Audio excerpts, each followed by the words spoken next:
শয়তান চাকরানী দাদির উপর জাদুর তরল ঢেলে দিয়ে তাকে কাকড়া বানিয়ে দেয়। এরপর সে নিজ শরীরে সেই তরল ঢেলে নিজেই দাদির মতো হয়ে যায়। তারপর চাকরানী দাদিকে নিয়ে নদীর তীরে ফেলে দিয়ে জোরে জোরে হাসতে থাকে। এরপর বাড়িতে গিয়ে সে মেকআপ করে দাদির মতো সাজে। কিছুক্ষণ পর দাদা অনেক টাকা ও গহনা নিয়ে বাড়িতে আসে। চাকরানীকে আসল দাদি ভেবে সব টাকা ও গহনা তাকে দেয়। এদিকে দাদিকে একটি বিশাল অক্টোপাস তার 8টি সুর দিয়ে পেঁচিয়ে ধরে।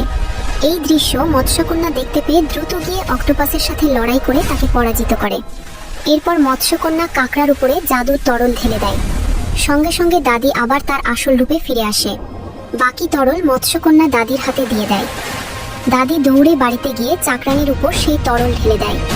সঙ্গে সঙ্গে চাকরানী আবার তার আগের রূপে ফিরে আসে।